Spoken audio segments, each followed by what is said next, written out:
नमस्कार. मी अशोक मिरगे आणि आपण ऐकत आहात मिरगेंची कविता. आज एक वेगळा विषय घेऊन मी आपल्यासमोर माझी कविता सादर करणार आहे आणि हे एक चित्रकाव्य आहे. आपण ही कविता ऐकत असताना तुमच्या मोबाईलच्या स्क्रीनवर एक चित्र दिसेल. या चित्रामध्ये एक चिमुकली, एक चिमुरडी, एक निरागस मुलगी पाठमोऱ्या आकृतीनं आपल्या हातानं कोणाला तरी थांबवते. माझ्याजवळ येऊ नका असा इशारा करते. हे चित्र पाहून मला सुचलेली ही अत्यंत भावविवश अशा प्रकारची कविता आज मी तुमच्यासमोर सादर करतोय. कवितेचं नाव आहे सांगा माझा काय दोष. सांगा माझा काय दोष. ऐकूया. हो, शाळा सुटली तरीही मला वर्गातच काल केला इशारा सरांनी माझा पकडून गाल. शाळा सुटली तरीही मला वर्गातच काल केला इशारा सरांनी माझा पकडून गाल. गेले भांबावून मला काय होते य कळेना माझ्यावरून सरांची कुठे नजर ढळेना.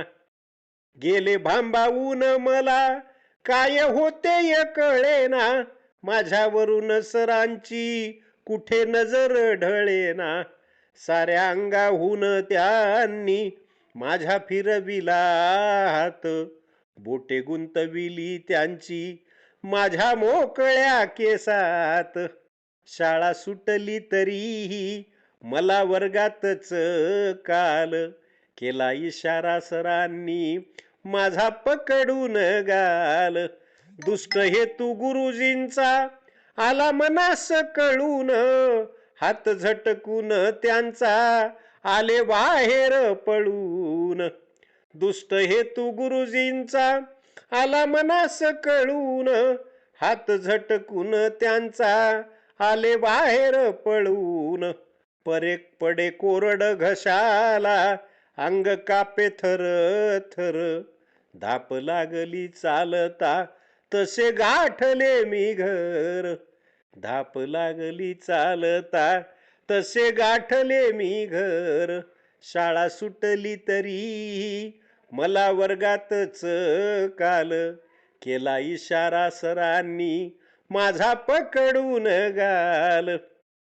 घरी येताच आईला घट्ट बिलगल्यावर रडतच सांगितला वर्गामधला प्रकार.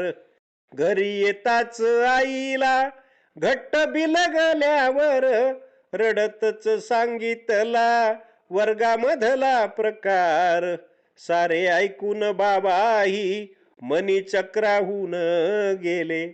सारे ऐकून बाबाही मनी चक्रावून गेले.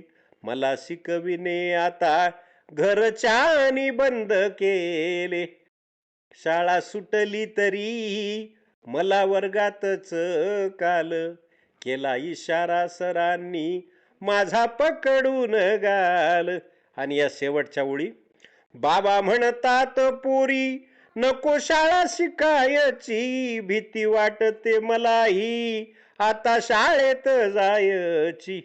बाबा म्हणतात पोरी नको शाळा शिकायची भीती वाटते मलाही आता शाळेत जायची. पण अजून वाटते माझी शाळा व्हावी सुरू. पण अजून वाटते माझी शाळा व्हावी सुरू.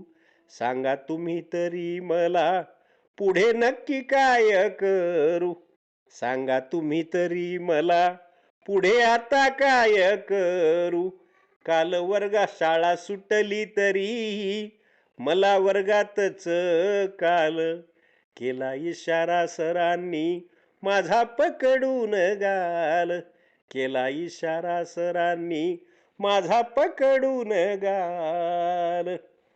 आता हल्ली सध्याच्या काळामध्ये अल्पवयीन मुलीवर, शाळेतल्या मुलीवर गुरुजीकडूनच अत्याचार होण्याच्या घटना अत्यंत वाढू लागलेल्या आहेत आणि हा अत्यंत निंदनीय असा प्रकार आहे.